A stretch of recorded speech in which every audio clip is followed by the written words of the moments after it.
بتائیے کہ آپ نے ماہر قانون کی رائے سنی، بڑی مختلف رائے تھی، کیا کہیں گے اس پر؟ وہی بات ہوتی ہے نا جو میں پہلے کہہ رہا تھا کہ معاملہ سیاسی ہے.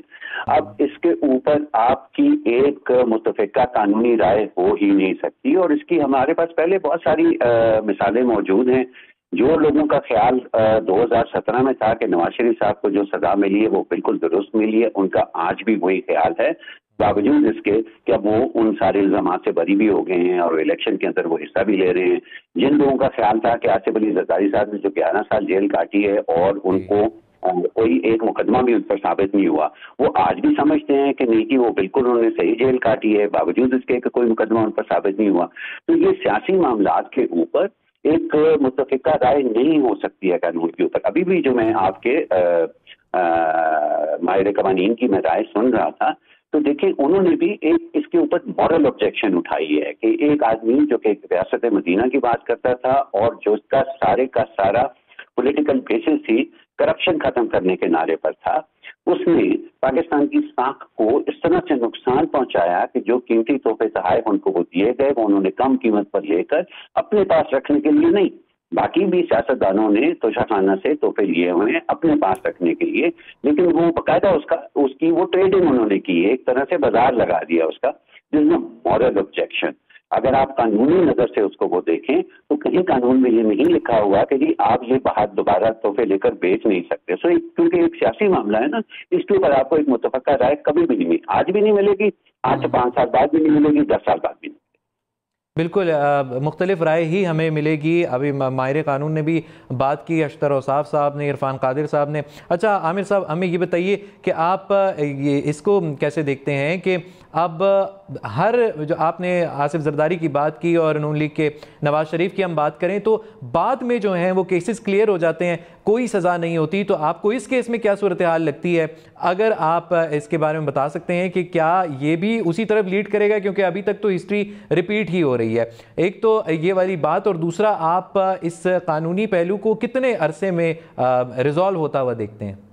That's a very very good question جی، اور میرا خیال ہے کہ یہ اس سوال کا جو بھی جواب ہے نا اس کے اوپر عمران خان کی سیاست کے مستقبل کا انحصار ہے. تھوڑا سا معاملہ یہاں پر نواز شریف صاحب سے اور آصف زرداری یا بینظیر بھٹو صاحبہ سے ہمیں مختلف اس لیے نظر آتا ہے، اور یہ آپ ان کے آج کل کے انتخابی کیمپین کے اندر جو وہ باتیں کر رہے ہیں اس کے اندر بھی آپ کو یہی سنائی دے گا کہ وہ کہتے ہیں کہ جی ہمارے ساتھ جو بھی ہوا، انصاف ہوا یا نا انصافی ہوئی، ہم نے کبھی ریاست کے راز اس طرح سے کھول کر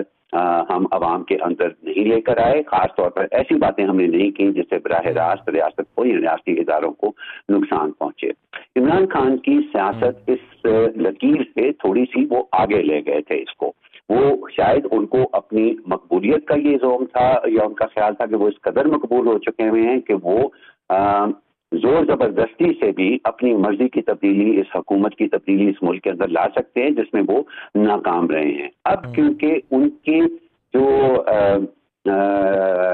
ان کا جو انٹینٹ ہے، ان کی جو نیت جو ہے، انہوں نے ایک فرق دکھائی اور انہوں نے اپنا عوامی طاقت کو استعمال کرنے کا ارادہ دکھا دیا ہے. اس لیے یہ کہنا مشکل ہے کہ جب تک عمران خان خود ایک باقاعدہ ایفرٹ نہ کرے، اور ابھی تک دیکھیں وہ اس کی مجبوری انتخابات بھی ہو سکتی ہے کہ ابھی تک ہمیں ان کے لب و لہجے میں کوئی نرمی نظر نہیں آئی، چاہے وہ ان کا اکانومسٹ میں لکھا ہوا آرٹیکل ہو یا وہ ان کے بیانات ہوں جو کہ وہ اپنے وکلاء کے ذریعے جاری کرتے رہتے ہیں، یا پھر ان کے ٹویٹر اکاؤنٹ سے جو رد عمل ہمیں نظر آتا ہے. ابھی تک ہم نے ان کے اندر دچک نہیں دیکھی. اب دیکھنے یہ ہوگا کہ آنے والے دنوں میں جب یہ سارے فیصلے جو ہیں یہ اپیل پروسیسز میں سے گزریں گے تو اس کے پیچھے عمران خان اپنی سیاست میں کتنی لچک لے کر آتے ہیں، اور اس میں اس کا مطلب یہ نہیں ہے کہ وہ صرف ریاستی اداروں کے ساتھ تو وہ ابھی بھی بات کرنے کو تیار ہیں، وہ دوسرے سیاسی سٹیک ہولڈرز کے ساتھ اپنی سیاست میں کتنی لچک لے کر آتے ہیں، کس طرح سے آگے کا رستہ نیگوشیٹ کرتے ہیں. کیونکہ جیسے آپ نے کہا کہ دیکھیں ماضی میں ہم نے ہمیشہ دیکھا ہے کہ جس کو ایک انتخاب میں سزا ہوتی ہے وہ اگلے انتخاب میں وزیر اعظم بنتا ہے.